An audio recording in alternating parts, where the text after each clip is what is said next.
If you're an early stage agency owner, you need to be acting more like a caveman instead of a philosopher thinker. And I'm going to explain why in this video. And I'm also going to show you a big trap that you might fall into after watching this video and how to overcome it. Now, if you don't know who I am, I'm Matt. I built an agency and now I'm building a coaching business, basically teaching people what I did with the agency and still do with the coaching business. And really the entire goal with what we do is helping more early stage agency owners hit that 10, 20, $30,000 per month mark. Now, this might sound crazy, right? I'm telling you that you shouldn't think too hard, which is the exact opposite of the majority of the advice that you hear. You'll hear, oh, you need to plan everything out. You need to, read 100 books, read a book a week. But right now for you, it's probably better to be this idiot caveman. So let's give you an example, right? We have the smart man here, and we have the dumb man. The smart man consumes a lot of information. He sees multiple angles. He sees, he maps out every single little pathway that things could go. He wants the optimal plan, and he's afraid of wasting effort, right? He looks at this thing, looks at this cold DM process, this cold email system, this cold calling process, this other cold calling process. He doesn't want to waste his effort. He wants to work smart, not hard. And the result of this, right now for you, will be analysis paralysis, slow movement, constant reevaluation, and low volume. Ultimately, what this leads to when you're just starting out is these things, is looking at 18 different systems and not being able to decide which one's best. Leads to you being 1 month in and not really making any progress. Constant reevaluation, right? Changing your niche, changing your offer to make it 5% better here or there, and ultimately low volume. And right now, where you are, volume is king. Nothing matters more than the amount of, for example, cold calls that you're doing per day or cold DMs that you're doing per day. Now let's take a look at the dumb man, the caveman, right? The caveman picks one thing, doesn't really even know any alternatives, doesn't try to optimize anything super hard early, and just does this one thing over and over and over and over again. Now, the result for the caveman is high reps, fast feedbacks, genuine skill acquisition, and momentum. He picks one process and he does, for example, let's say it's cold calling. He picks one cold calling system, does 5,000 cold calls in his first month. Whereas the smart man here looks through 18 things and in month one he hasn't done a single bit of outbound. This right here is what we want to optimize for. Simple, stupid volume. Right now, that's what's going to work best for you. Now, let me explain why. There is an illusion of a plan. And I have an example for you that happened to me in December last year that is the perfect epitome of this. So we can see these 4 places here. This is Sapporo, Japan. This is Nara, Japan. This is Bangkok, Thailand. And this is Da Nang, Vietnam. What happened to me is I tried to do this smart man angle and lean all the way onto really, kind of trying to decide every little thing. And I wanted to move somewhere next year. And I was in between these 4 places. I already lived in Bangkok, but I was deciding, do I stay or do I go to one of these places? What happened to me, and I can tell you the exact dates because I remember it so clearly. From December 10th to December 20th of last year was genuine hell and almost burnout. Think about this. What this was taking up in my mind, genuinely, I was so deep into over analyzing all the pros and cons of Sapporo, all the pros and cons of Nara, of Bangkok, of Da Nang. And then one day I'll be 100% in. Okay, I'm definitely going to Sapporo. And the next day, no, I'm 100% in. I'm definitely going to Nara. And then the next day, Bangkok. The next day, Da Nang. And then the next day it'll be the Philippines or back to Australia, right? I was just going round and round and round and round in circles. And genuinely, this was so extreme for me that I was almost getting burnt out because I was doing the mental work equivalent to a 16-hour workday on my business, but I wasn't even fucking progressing in my business, right? I wasn't even moving the needle. I was just over analyzing things, which is exactly what the smart man does when he starts the business. And it's led to genuine, as you can see here with this expert image, genuine burnout and stress from me. Where I had to genuinely take a few days back off when I got back home to Australia for the holidays and just reset myself. Ended up choosing Bangkok, and I'm here now after a month in Vietnam. But ultimately I think I made the right decision. But this was so stupid. This was purely me trying to act like the smart man. The truth is, whether it was Sapporo, whether it's Nara, whether it's Bangkok, whether it's Da Nang, any one of these would have worked completely fine. And I was genuinely better off. I don't know, what's a way that we can decide? I was genuinely better off picking maybe 6 places that I thought was interesting and flipping a dice. And whatever the dice lands on, that's where I go. That would have been better than trying to hypercritically analyze this bullshit. It was a complete waste of time. And it's going to be the same for you if you try and be this smart man in your agency. Now, coming down here, what we see and what I always try to do, not only with this travel thing, but in this period of time where I was trying to act too much like the smart man, is my actions were, okay, just gonna remake my to-do list. I'm gonna remake this tracker, and the number one thing I kept telling myself is I always needed to get more clarity.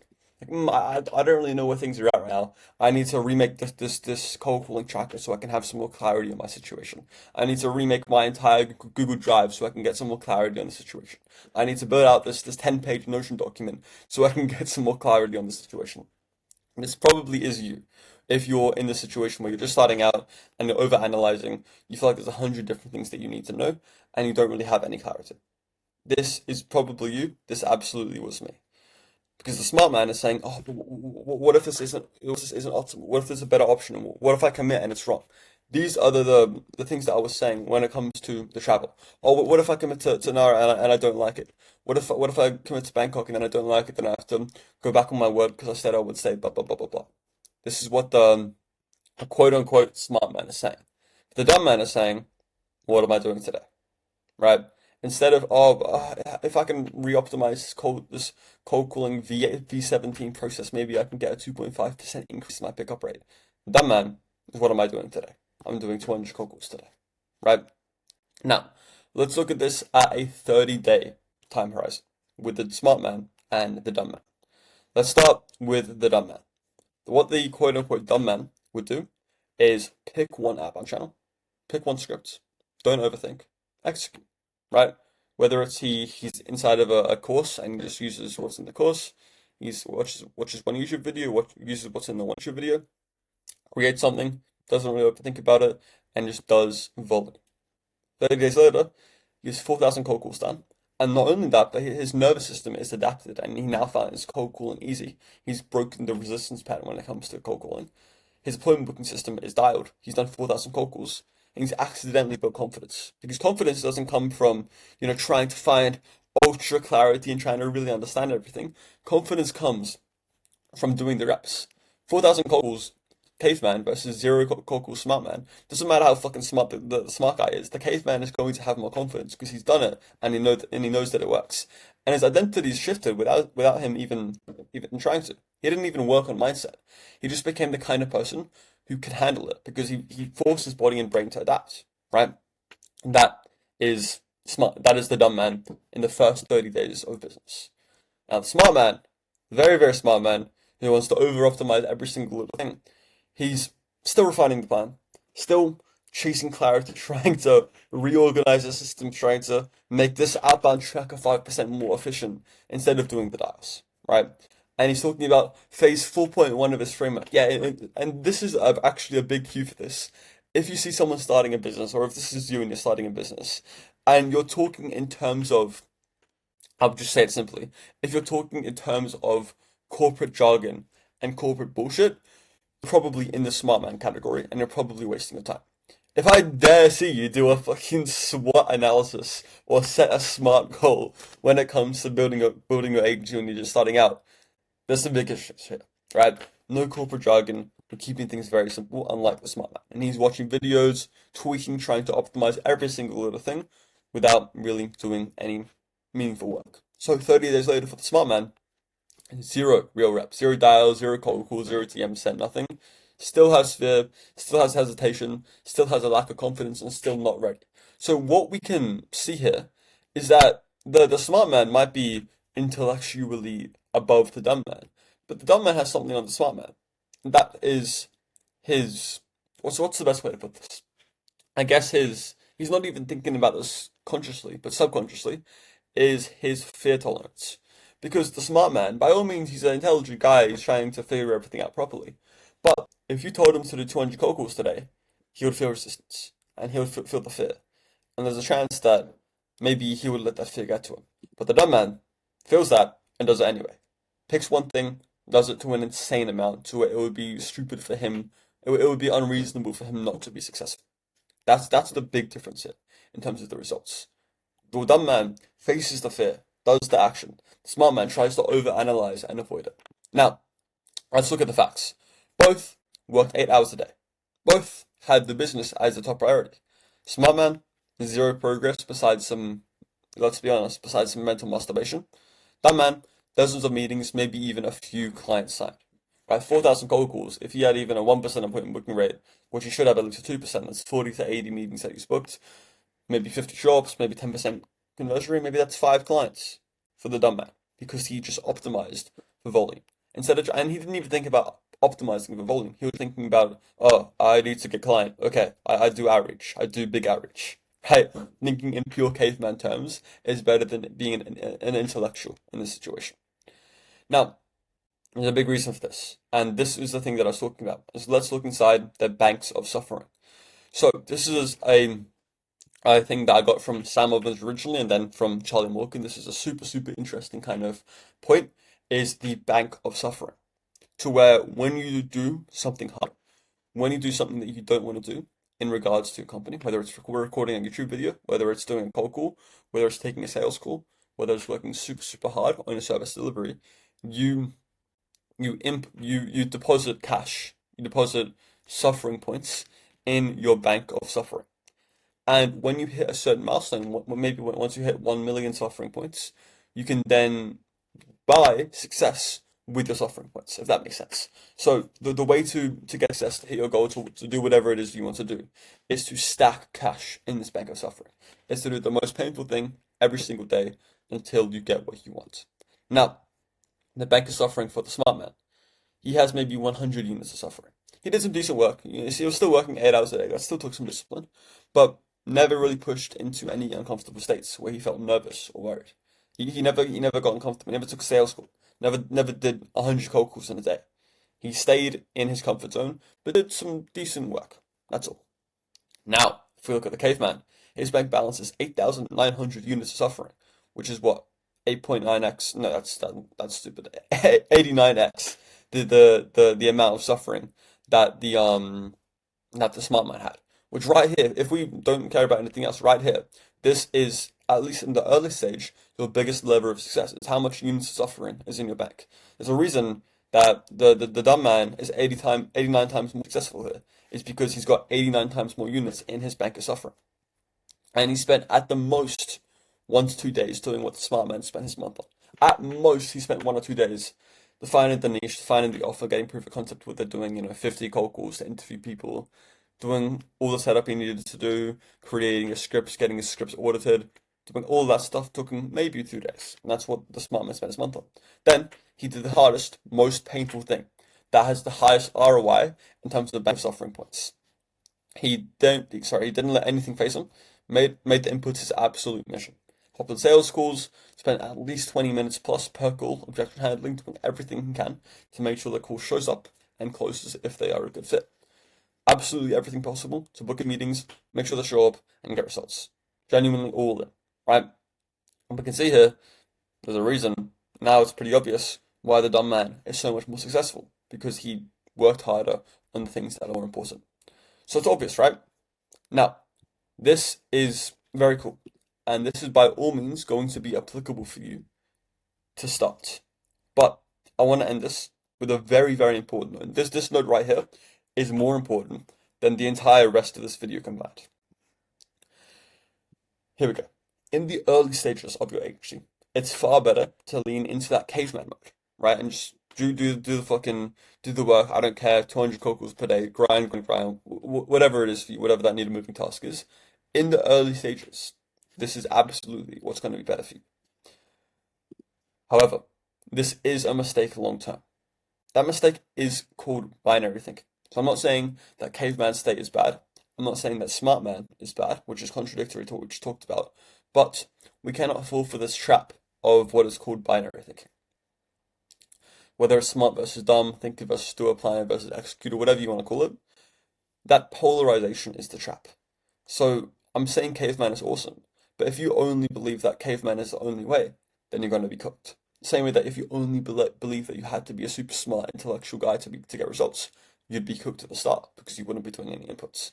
That polarization, that only believing in one extreme is the trap. What actually wins is taking the best of both and being the intellectual caveman. Okay? There will be times in your life and your business where you need to turn off your brain ruthlessly and do the hardest thing, like we just talked about. For you right now, you're probably in a stage where it would be better for you to just turn off your brain and do the work. Get your hands dirty, just do crazy amounts of volume.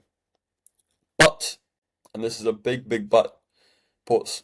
There will be times in your life and business where you need to step back and rationally analyze things and create SOPs and be in this kind of intellectual mode where you need that intellectual part of you. Okay? The question isn't caveman or intellectual. It's how much caveman and how much intellectual should I be right now? This is what it looks like. Okay? So let me get my drawing tools here. We have caveman and we have smart man, right? Maybe to start, you want to be, let me move this really quickly. Maybe at the start you want to be super, super polarized and you want to basically be all in on this caveman side. That's awesome, right? So maybe from 0 to 6K, 0 to 8K, you want to be much more towards it. But let's take a different hypothetical. Let's say you've already been in business for 5 years, but you're still only at $30,000 per month. And for the past few years, you've just been nailing outbound, nailing sales calls, doing it all yourself. And you have systems that absolutely crush. You know exactly how to do them. But the problem right now is scale. Well, you're probably going to be better off here in that situation, moving towards the intellectual thinker. Because you've been in caveman mode so long that you've hit 30K per month. You've gotten the current benefits of caveman mode out. But maybe now the best thing for you to do to scale is to hire sellers or to hire a rep or to build some systems on the back end to automate some things. So to do that, we can't just be in caveman mode. We have to be in intellectual mode where we can properly map out the SOPs that we're going to create and create training videos for your team and hire talent. That's much more on the intellectual side of the work. Then maybe let's say you entered that season of being a smart guy and you now have 3 sellers hired. And now you really want to scale and let's say also your product is completely done. And for you to sign on a new person, it only takes you 15 minutes worth of work. And you've absolutely systemized appointment booking and you've systemized your products.